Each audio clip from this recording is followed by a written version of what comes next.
sempre tentou decodificar segredos. As comunicações militares, as cartas de amor, o conhecimento proibido. Cedo ou tarde, a maioria dos textos secretos eram decifrados.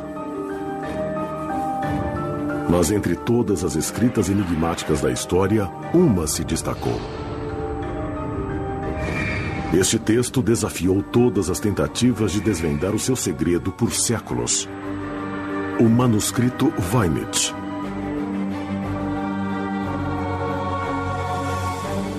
É o livro mais misterioso do mundo, escrito por um autor desconhecido em um alfabeto absolutamente único e ilustrado com imagens intrigantes.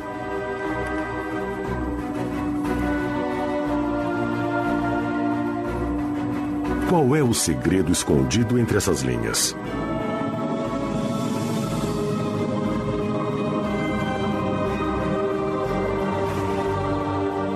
Porém, um outro perito assumiu esse desafio. Pela primeira vez, os dados físicos do manuscrito Voynich serão analisados. Talvez a tinta, os pigmentos e o papel sejam a chave para o enigma Voynich. O misterioso Código Voynich.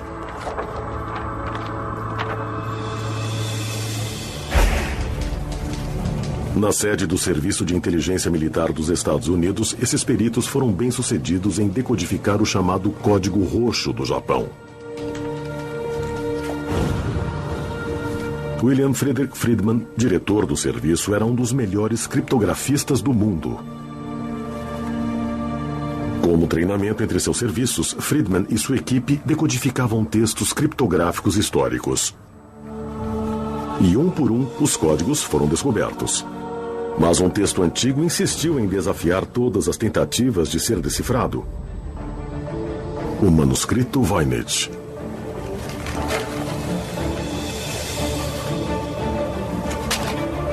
Contrariados, os criptografistas desistiram. Foi o único código que não conseguiram desvendar. Questões sobre esse manuscrito, que nem chega a 200 páginas contendo símbolos inexplicáveis, são levantadas há décadas.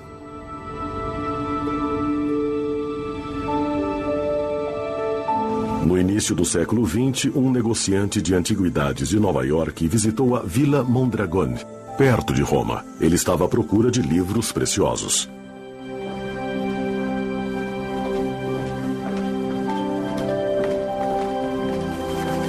O nome do negociante americano era Wilfred Voynich.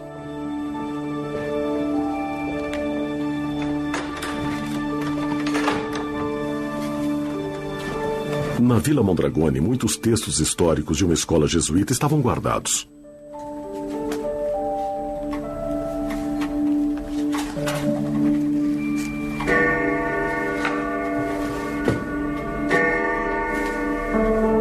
Um dos baús que Wilfred Voynich tinha permissão de inspecionar possuía os bens de um dos mais famosos eruditos do século XVII, Athanasius Kircher.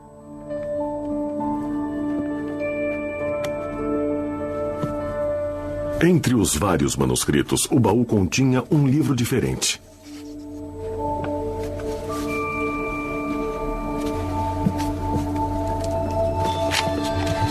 Voynich comprou o manuscrito e tentou decifrá-lo pelo resto de sua vida.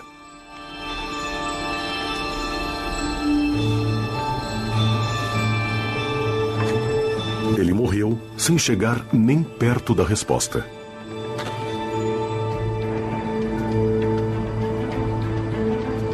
Após a morte de Voynich, o volume acabou na Biblioteca Beinecke de livros e manuscritos raros em Yale. Essa biblioteca dispõe de um farto acervo de raridades, mas é provável que nenhum seja tão famoso quanto o manuscrito Voynich. Um dos maiores peritos do manuscrito Voynich é René Zandbergen. Há anos ele se dedica a isso. Boa tarde. Boa tarde. Posso ajudar? Eu vim ver os manuscritos Voynich. Tá bem, vou encaminhá-lo. Na primeira vez que vi um desenho na página do manuscrito Voynich, tive a sensação de que era uma coisa que eu poderia decifrar, que conseguiria ler.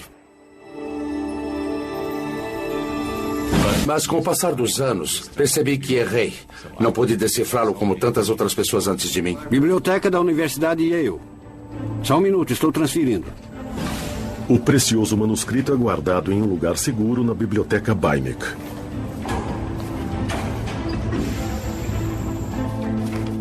Pela primeira vez, René Zandbergen pôde examinar o original. É algo maravilhoso que alguém tenha escrito isso há centenas de anos. E ainda hoje, com toda a tecnologia moderna, não o deciframos. Em mais de 200 páginas de pergaminho, um universo de 1 milhão de detalhes gráficos e uns 170 mil caracteres se desenrola. É esse? Sim. Deixe-me dar uma checada. Nessa complexidade de textos e imagens, o olho de um especialista pode se perder. Poderia desdobrar Claro. essas páginas para mim? Dá para ver que tem umas imagens bem trabalhadas. É bem interessante. Outra coisa intrigante nesse manuscrito é que ele nos permite diversas interpretações. São tantos desenhos, tantas figuras, que se pensarmos em qualquer teoria, é possível achar uma evidência que a justifique. É impressionante. Porém, um olhar mais atento faz com que o manuscrito se mostre menos confuso. Os desenhos ajudam a dividir o livro em seções separadas. É Tá, tudo realmente bem. incrível. A restauradora Paula Zayats passou muitas horas no manuscrito. Nós não conseguimos ler o texto, mas dá para imaginar do que se trata pelas ilustrações, pois ele parece possuir várias seções. Eu diria que a predominância do texto nesse livro seria relacionada à botânica e ervas.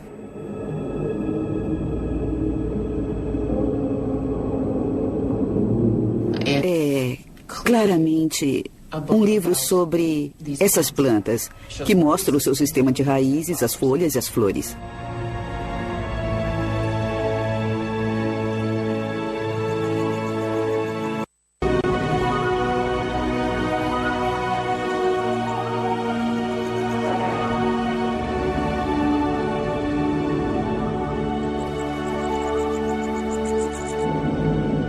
Eu diria que, possivelmente, ele fala sobre onde se pode encontrar essa planta, como ela cresce e também em que pode ser usada. A medicina era baseada nas ervas.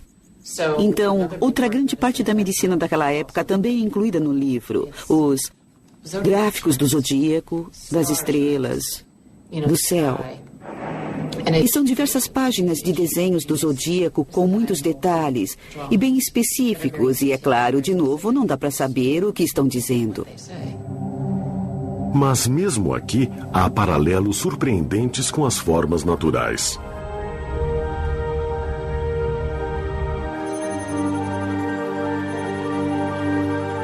Algumas das páginas do livro também contêm fenômenos ópticos. Se postas para girar, essas ilustrações ganham vida.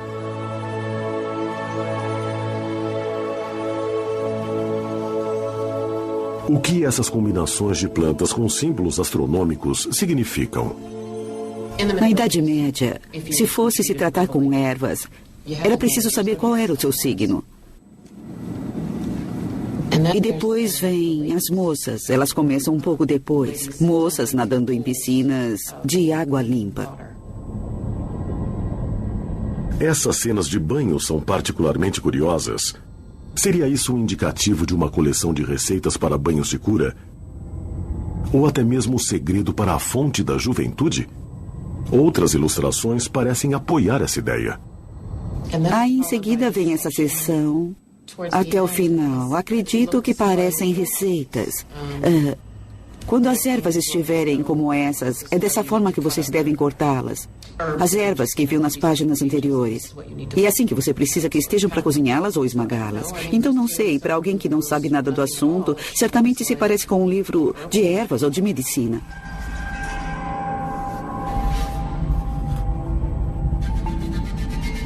Será que o autor era um gênio da medicina tentando esconder suas descobertas dos concorrentes?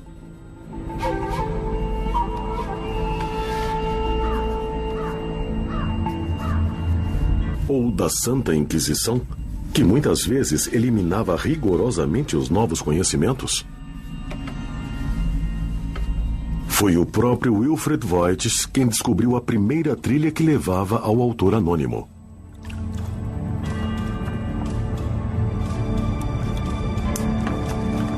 Ele estava ocupado fazendo a reprodução do original quando, por acidente, um item que estava invisível apareceu.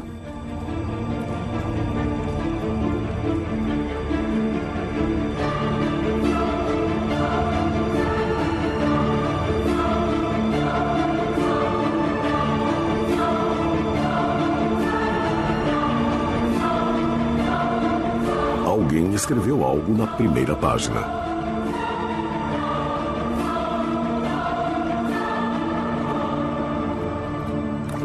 As palavras tinham sido riscadas do pergaminho, mas sob a luz ultravioleta os traços de tinta ficaram visíveis. Olha só para isso. Eu posso ver um T. T, que é o começo de Tepenet. Tem algo embaixo. Jacobus de Tepenet. Está muito claro. Número 1990. Jacobus de Tepenet foi um médico viajante e especialista em plantas medicinais no século XVII. Alemanha, Praga. Seus preparados eram famosos por toda parte. Em 1608, ele foi convocado para Praga pelo imperador Rodolfo II.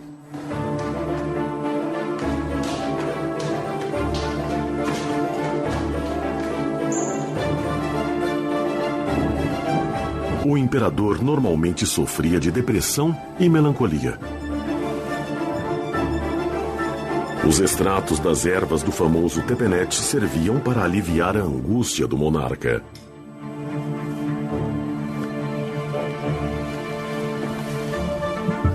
Tepenet fez experiências com ervas. Ele as cultivava, destilava os extratos, as misturava com álcool e com isso fez uma fortuna.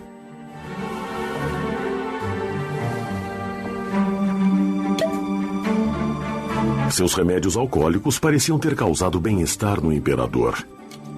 Para agradecer a Tepenet, o imperador deu a ele um título e o nomeou como destilador-chefe do império.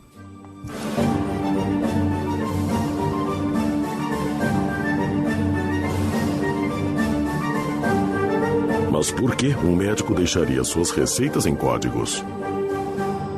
Os grupos que estavam envolvidos na prática da cura facilmente entravam em confusões com a igreja e com as autoridades. Kevin Rapp é o curador do acervo do manuscrito da Biblioteca Beinecke.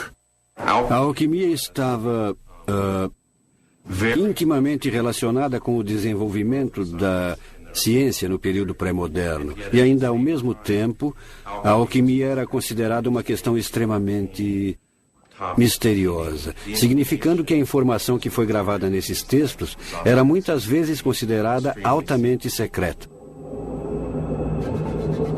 Jacobus de Tepenet foi o autor do manuscrito mais misterioso do mundo?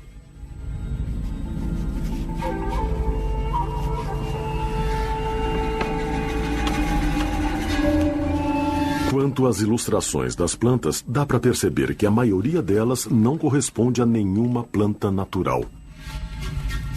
Os detalhes estão fora da proporção ou lembram vagamente as partes da anatomia humana ou de símbolos abstratos. Elas parecem ser mais imagens alegóricas do que ilustrações botânicas. Essa espécie de representação de planta refere-se à Idade Média. Era uma tradição medieval não representar as ilustrações de uma forma realista ou naturalista, mas, no caso, mostrava-se o poder que cada planta em especial possuía. Porém, no início do século XVII, as ilustrações eram diferentes. As plantas eram retratadas de um jeito muito mais realista. Se estivermos falando de um livro que foi escrito no século XVI ou XVII, seria de se esperar que fosse muito mais semelhante a um livro assim. Esse livro é de 1562 e, conforme vemos, ele dá uma ênfase muito maior na precisão. É possível identificar as plantas.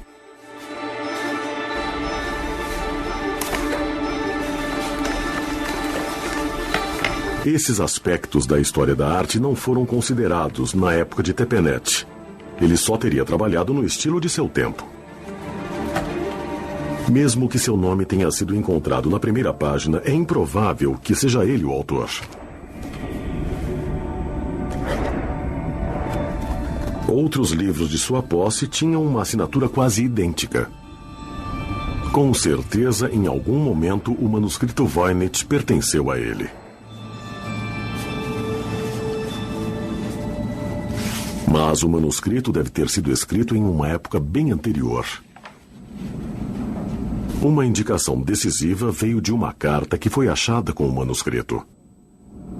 Essa é uma carta muito importante. Ela foi escrita em 1665 pelo médico que vivia na Boemia, Johannes Marcus Marci. Ele a está mandando para o seu bom amigo Athanasius Kircher, em Roma, que era um cientista universal e acreditava-se que ele conseguia entender todas as línguas do mundo. Marci enviou o livro para que ele o traduzisse. O interessante é que, nesta carta, também conhecemos um pouco mais sobre o passado do manuscrito. Marci ouviu de um amigo que esse livro foi comprado pelo imperador boêmio de Habsburgo, Rodolfo II, pelo valor de 600 ducados. O imperador Rodolfo II era conhecido por patrocinar as ciências. No entanto, em sua época não havia distinção entre ciência natural e magia.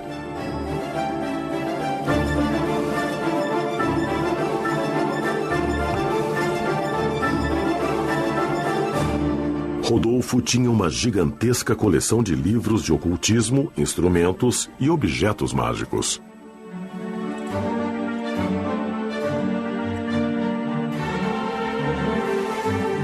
Ele gastou enormes quantias de dinheiro para sua coleção, que incluía também o manuscrito Voynich. Quando Rodolfo morreu, deixou para trás uma grande dívida. Jacobus de Tepenet parece ter sido um de seus credores.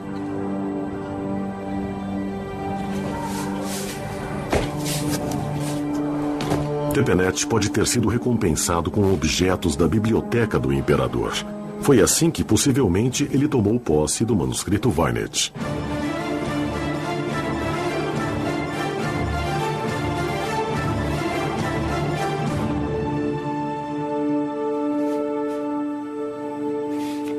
A carta para o gênio universal Athanasius Kircher contém outra dica da origem do manuscrito.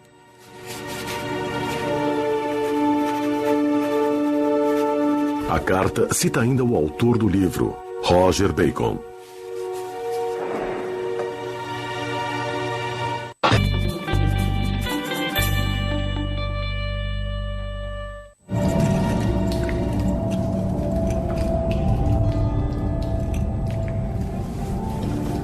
Roger Bacon era um estudioso clérigo inglês famoso no século XIII com um apelido que dizia tudo: Dr. Mirabilis, o Doutor Milagre.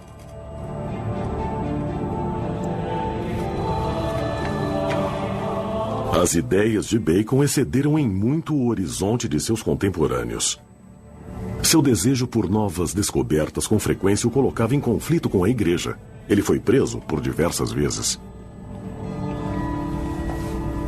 Como um dos primeiros europeus, estava interessado em fenômenos ópticos.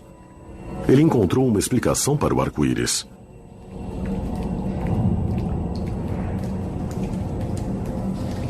E também fez experimentos com a reflexão e refração da luz.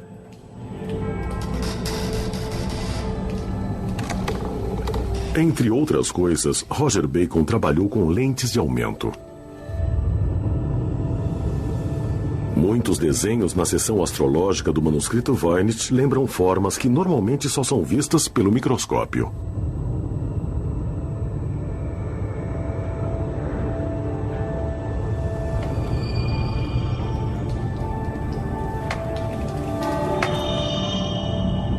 Seriam essas as primeiras investidas em um mundo até então escondido?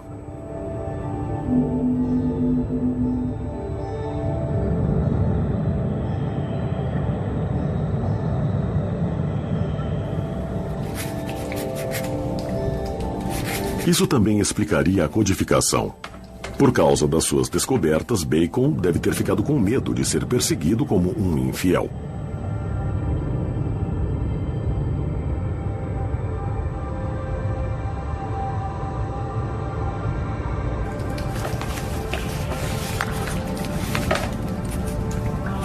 Roger Bacon fazia experiências com lentes para a correção de problemas visuais. Será que elas também conseguiam ampliar outras coisas? O interessante é que Richard Santa Coloma investigou os fenômenos ópticos contidos no manuscrito. Na época de Roger Bacon, não havia microscópio que conseguisse fazer essas observações detalhadas que são vistas no manuscrito Voynich. Somente no século XVII, quando Cornelius Drebbel desenvolveu um microscópio complexo e sofisticado de lente dupla convexa, que poderíamos ver essas coisas que parecem estar refletidas nessas imagens. então acha que poderia ser uma espécie de anotação científica? Bom, a princípio eu acreditei que pudesse ser algum tipo de anotação com observações através do microscópio e experiências microscópicas de Cornelius Drebbel. Mas com o tempo passei a crer mais que o Voynich era um documento de fantasia, muitos elementos fantasiosos. De fato, a maioria das ilustrações parecem separadas das condições da realidade. Será que refletem um anseio por um lugar ilusório? Um local que as mentes do século XVII imaginaram haver em um passado remoto? Na época em que Cornelius Drebbel estava em Londres, havia um interesse enorme na ideia do antigo livro de conhecimento misterioso. Se alguém criasse um livro como o Voynich, acabaria tendo um documento muito valioso que lhe concederia um grande prestígio e provavelmente a pessoa poderia vendê-lo por um bom dinheiro. Então talvez o manuscrito Voynich seja um objeto puramente decorativo, uma ilusão perfeitamente criada de um misterioso livro antigo. Mesmo hoje, olhar através de um microscópio pode abrir novas perspectivas. Paula Zayats fica surpresa pela perfeita execução técnica das ilustrações e caracteres do texto. E não é só isso. A superfície dos pergaminhos é muito suave e não foi mexida. Não vejo nenhum desgaste. Eu nem sequer vejo correções. Em outras palavras, 200 páginas de texto foram escritas sem o menor erro, uma façanha quase super-humana. Isso levanta uma suspeita. Há somente uma fonte de informação sobre a descoberta do manuscrito, o próprio Wilfred Voynich. Talvez esse negociante de sucesso de livros antigos não tenha resistido à tentação de criar um livro singular e muito precioso pelas próprias mãos. Várias pessoas suspeitam que Voynich poderia ter sido uma fraude. É muito diferente. Vemos os diferentes signos do zodíaco. Enquanto isso, a ciência moderna dos materiais tem as ferramentas para descobrir. Nossa. O perito em microscopia Joseph Barabi vai investigar o manuscrito. Ele e sua equipe já descobriram numerosas falsificações. Para determinar se um velho manuscrito é genuíno ou uma falsificação recente, o que você estaria procurando? Quais são as indicações que o ajudariam? Bom, a primeira coisa que fazemos é olhar para ele e ver se como ele foi feito é adequado para a época. Mas, principalmente, nós vamos verificar os materiais. Então vamos ver uma página com bons pigmentos. Tá bem. Nós temos muitas escolhas aqui.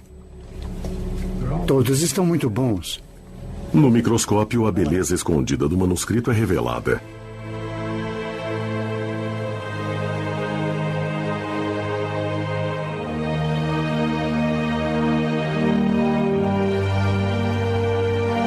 Esse fantástico micromundo possui a informação que pode provar se o livro é verdadeiro ou se é uma farsa. Eu vou pegar um grupo de pequenas amostras e os métodos analíticos que usaremos variam de microscopia de luz, o que nos dá uma visão apenas de como ele é. E fazemos a análise elementar das partículas que nos informa do que consistem. Analisamos também a química usando métodos espectrográficos e cristalográficos. Isso nos dá um retrato do que é. O que estamos tentando determinar no exame é de que maneira o objeto foi criado, porque se for uma falsificação, a maioria dos falsificadores cometem erros estúpidos. Eu vou pegar essas partículas aqui do topo. Muito bom. Joseph Barabi coleta a tinta e o pigmento de várias partes do manuscrito. Esse seria o pigmento mineral. O verde é mais misterioso. Vou pegar o deste lado. Vamos lá, eu odeio desperdiçar até uma partícula. Então, o que descobrimos é que a tinta é ferrogálica. E descobrimos que ela foi misturada em momentos diferentes porque sua constituição varia um pouco de amostra para amostra. O azul é azurita, azurita da terra, um pigmento mineral muito bonito.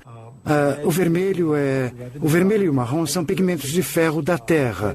O ocre vermelho com hematita são cores maravilhosas.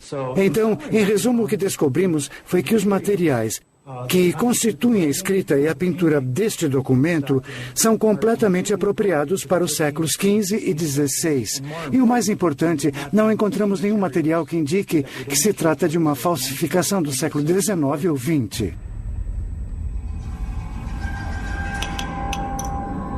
As tintas e pigmentos são a prova de que o manuscrito de Voynich é autêntico.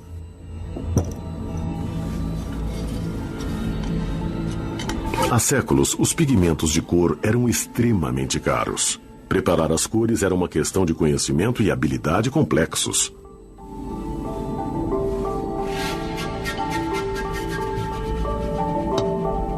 Em muitos casos, a goma arábica era usada para ligar os pigmentos.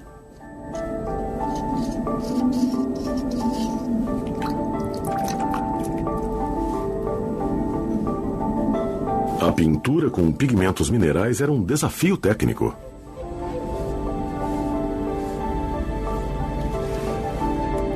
Os cristais maiores têm um forte brilho, mas são mais difíceis de aplicar do que os minerais finamente pulverizados.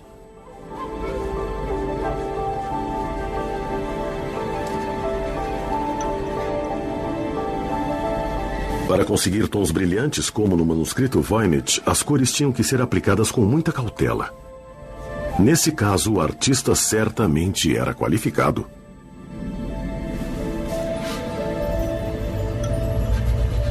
Em contraste, no entanto, muitos dos desenhos são desleixados, até ingênuos.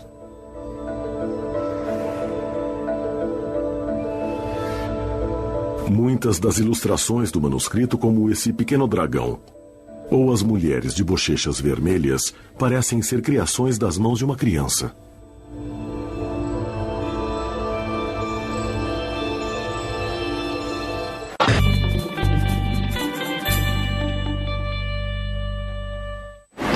Na biblioteca Beinecke, René Zandbergen encontra com Edith Sherwood, que propõe uma teoria surpreendente. O primeiro desenho que vi do manuscrito foi este, e eu presumi ou desenvolvi a hipótese de que foi feito por Leonardo da Vinci na infância.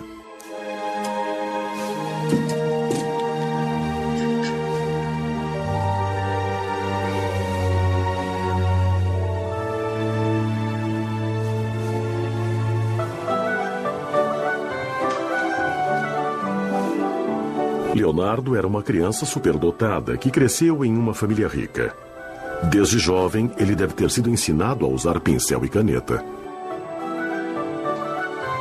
Será que o manuscrito Voynich contém suas primeiras ilustrações? Se observar a qualidade da pintura e o tipo de traço dos outros desenhos, é possível notar que não são muito sofisticados. Pode ser um dos seus primeiros livros, feito quando ele era criança.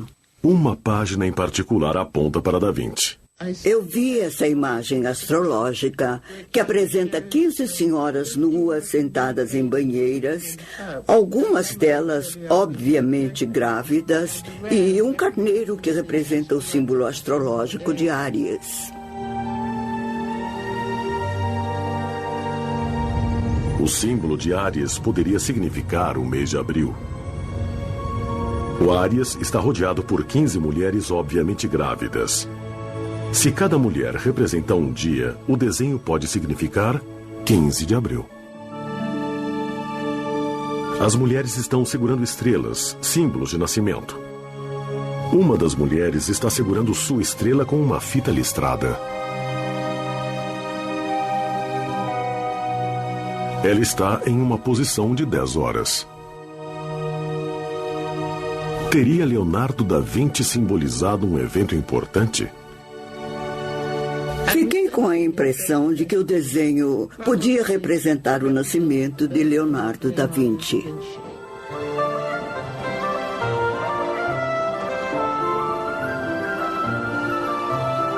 Seria o manuscrito Voynich um exercício antecipado para os textos em código que ele mais tarde produziria?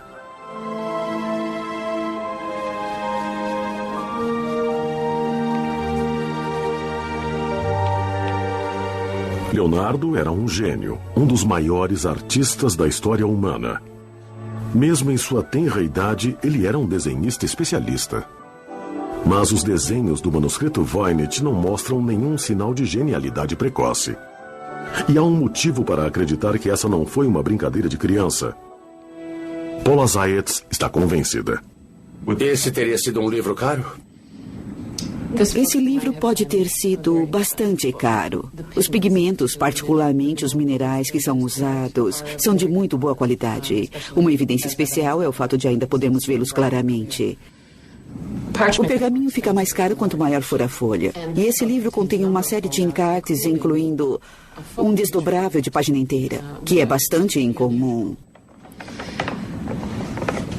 Quando você começa a mexer em um pergaminho desse tamanho e até maior, ele só pode ter sido tirado do meio de um pedaço de pele que por si só custa muito dinheiro. Então era necessário ter alguém com condições de comprar uma quantia razoável de pergaminhos de boa qualidade, de pigmentos bons, e também tinha de dispor de tempo para fazer isso. Isso pode levar, de fato, uns 2 anos de trabalho. Aparentemente, o autor desconhecido investiu anos de sua vida em um livro que deve ter lhe custado uma fortuna para produzir. A informação que colocou nele deve ter sido bem valiosa. Na verdade, tão valiosa que precisou ser em código. Que formas de codificação o autor usa?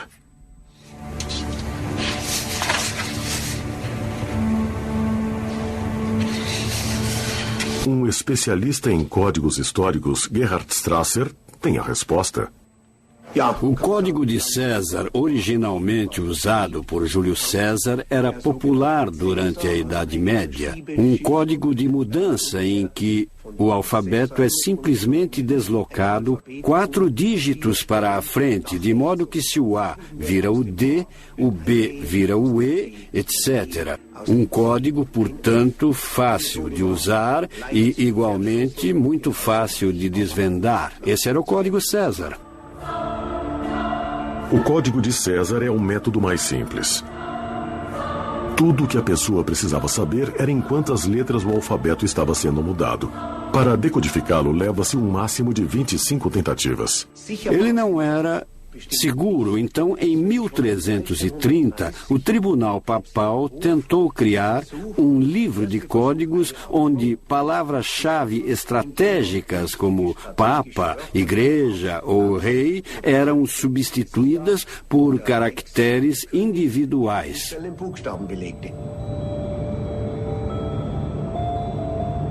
Para decifrar essas mensagens, o receptor precisaria ter uma lista das palavras-código.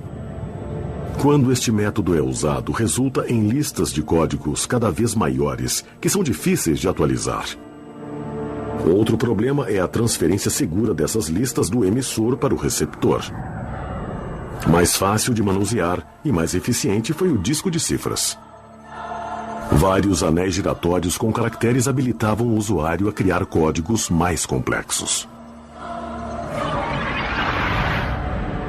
O quadrado de cifras foi a grande criação no final do século XVI. De um ponto de vista moderno, todos esses métodos são bastante simples.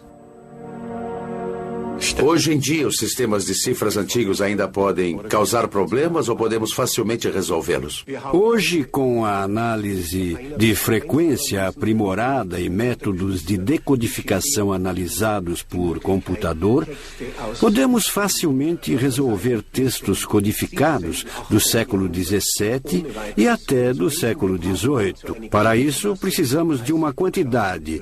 30 caracteres não são suficientes. Dado isso, e dado que o texto puro faça sentido, qualquer texto codificado desse período pode ser decifrado, hoje em dia, de um jeito mais fácil.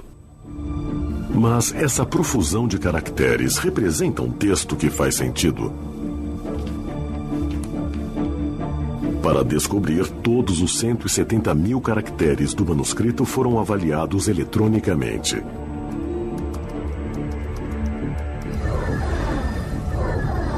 O padrão de distribuição de cada caractere poderia então ser comparado com padrões conhecidos de línguas naturais.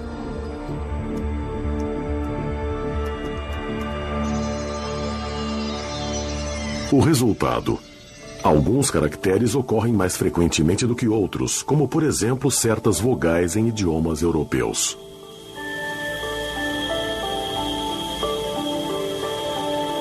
No entanto, a maioria dos elementos do texto Voynich não corresponde aos padrões fonéticos de qualquer língua natural.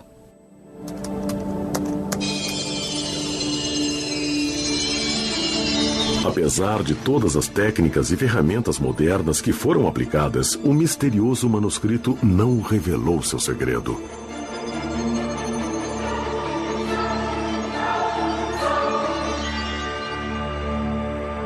O código permanece indecifrável.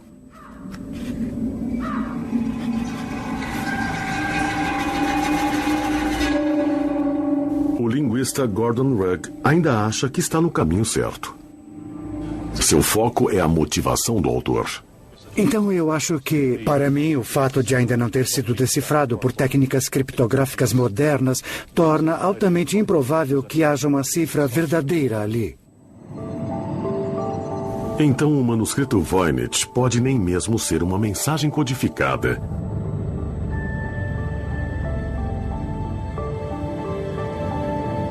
Os padrões de distribuição que Gordon Rugg encontrou apontam para uma direção diferente. Algumas das características do manuscrito são muito incomuns em termos de idiomas modernos, mas são exatamente o que se esperaria caso alguém produzisse algo artificialmente e tentasse fazê-la parecer uma linguagem. Gordon Rugg supõe que o autor desconhecido simplesmente queria criar uma impressão de que o livro continha algo misterioso. Para esse efeito, ele pode ter usado códigos históricos. Um método simples é a utilização de uma coisa chamada grelha de Cardano, onde o conceito básico é ter uma grelha, que é um pedaço de cartão, com furos nele e um padrão particular. Na versão criptográfica, você o coloca sobre um texto e ele revela a mensagem escondida através dos furos. Mas você também pode usá-lo para gerar um texto sem sentido. Colocando sobre a mesa, lendo a palavra que se revela pelos orifícios, anotando, movendo de lugar, gerando outra palavra, escrevendo, movendo e assim por diante até o fim da grelha. E depois repetindo o processo. Então, usando esse método, pode-se gerar um texto de forma muito rápida e muito eficiente, e tão ágil quanto escrevê-lo. Isso explicaria por que os melhores criptografistas do mundo falharam em desvendar a mensagem. Mas quem produziria um livro assim? O suspeito mais provável é um aventureiro elisabetano chamado Edward Kelly. Edward Kelly veio originalmente da Inglaterra. Ele era o escrivão de sua cidade natal, mas foi demitido por falsificar documentos oficiais. Supostamente, ele teve uma orelha cortada como punição, um fato que escondeu pelo resto da vida com penteados e chapéus. Kelly deixou a Inglaterra no final do século XVI e percorreu as cidades da Europa, fingindo ser um homem culto. Quanto à razão dele ter feito isso, há várias explicações possíveis. Uma possível explicação é simplesmente dinheiro. O manuscrito Voynich foi comprado pelo imperador Rudolf segundo uma quantia muito grande de dinheiro. Então, se você produzisse um manuscrito desse tamanho de forma rápida e eficiente, teria como conseguir um enorme lucro ao vendê-lo para Rudolf.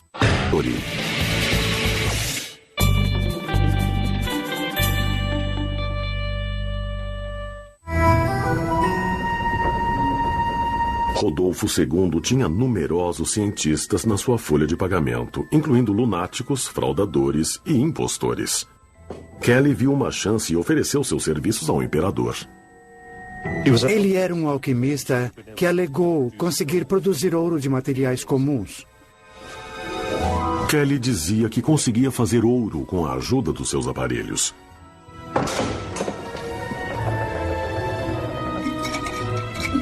Para verificar sua habilidade, o imperador Rodolfo inspecionou as ferramentas de Kelly e trancou o alquimista em um quarto.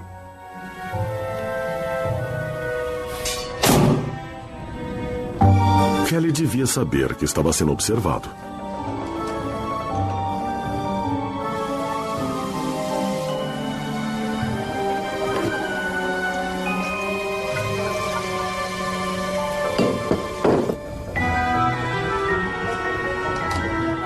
É claro que seus misteriosos experimentos alquímicos jamais produziram ouro. E isso não era necessário, porque Kelly contrabandeou uma pequena pepita para o quarto.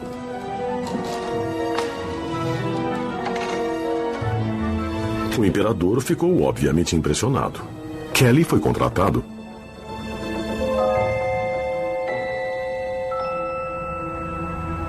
Mas há outras possíveis motivações além de dinheiro. Havia os que diziam que os anjos falavam com eles. Por exemplo, os que falavam palavras místicas.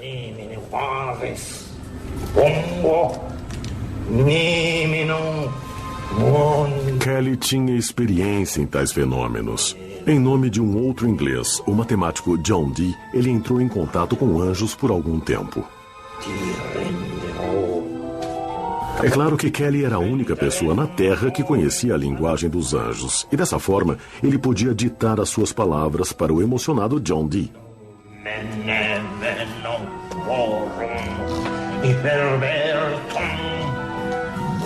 Kelly usava caracteres especiais que lia em uma mesa mágica.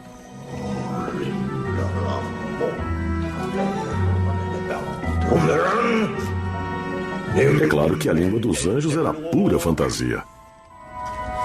Em teoria, a sua colaboração terminou abruptamente quando os anjos disseram para Kelly que ele e Dee deveriam trocar de esposas. No caso Kelly, ele tinha os meios, o motivo, a oportunidade e a personalidade para fraudar isso.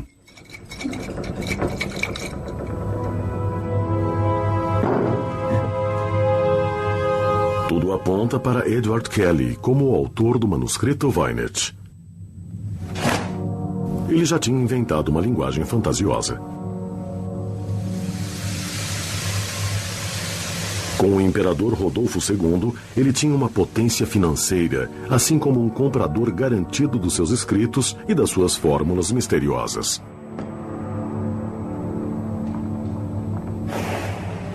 Hoje, pela primeira vez, podemos condenar o farsante do século XVI usando tecnologia moderna.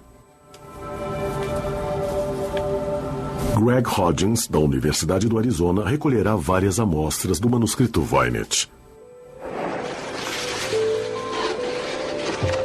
O manuscrito é escrito em pele de animal, então sua idade pode ser precisamente determinada. Como qualquer material orgânico, o pergaminho pode ser datado pelo método de radiocarbono.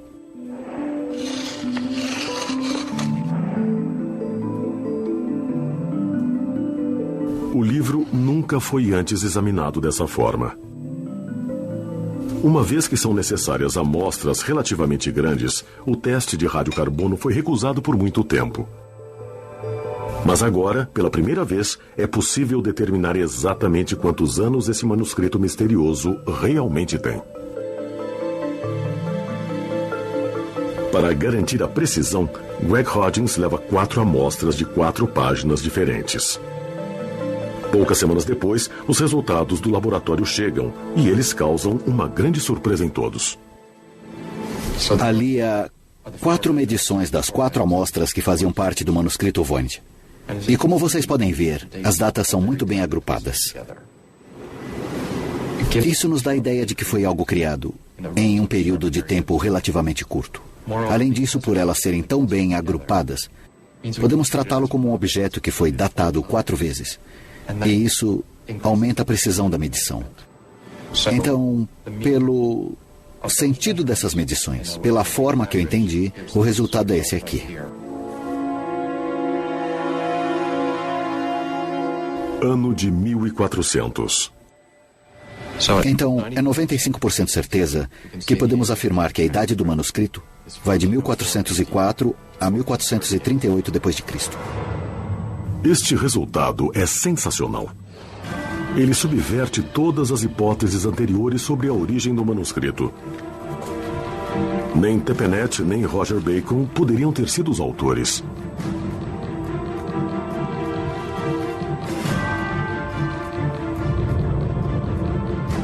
Leonardo da Vinci também não, pois nasceu meio século depois. Até Edward Kelly agora tem um bom álibi. Ele viveu 1 século e meio depois.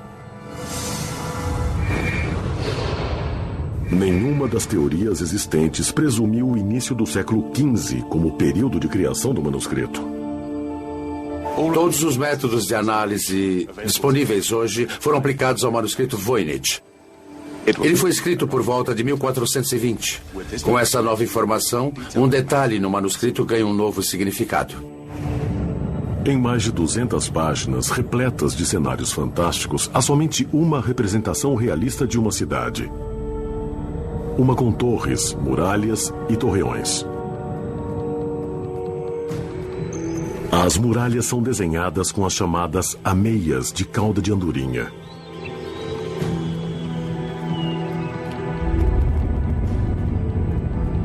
Em combinação com a data de origem do manuscrito, essas torres assumem um significado especial.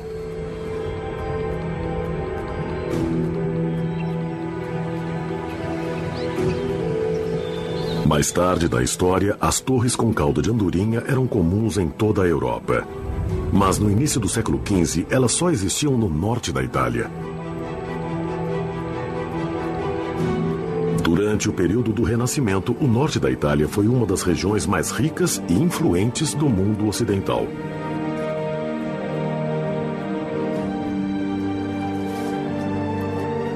Este é o contexto histórico da criação do manuscrito.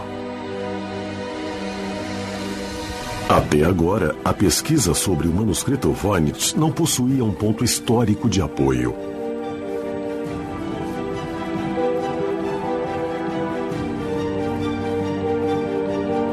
Ninguém sabia em qual período ou região uma pesquisa podia começar. Agora, isso mudou. Sabemos para onde olhar.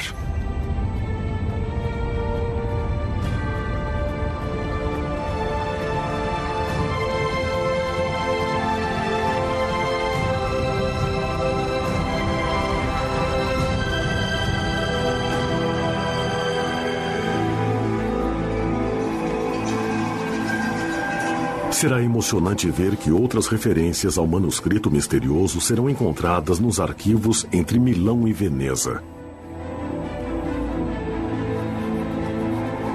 Ter datado o livro é um grande passo à frente, aumentando as nossas chances de realmente entender o manuscrito Voynich um dia. Por enquanto, o manuscrito Voynich permanece o que tem sido nos últimos 600 anos. É um conjunto de espelhos que refletem a própria imaginação de cada pesquisador, sem nunca permitir que eles vislumbrem seus segredos internos.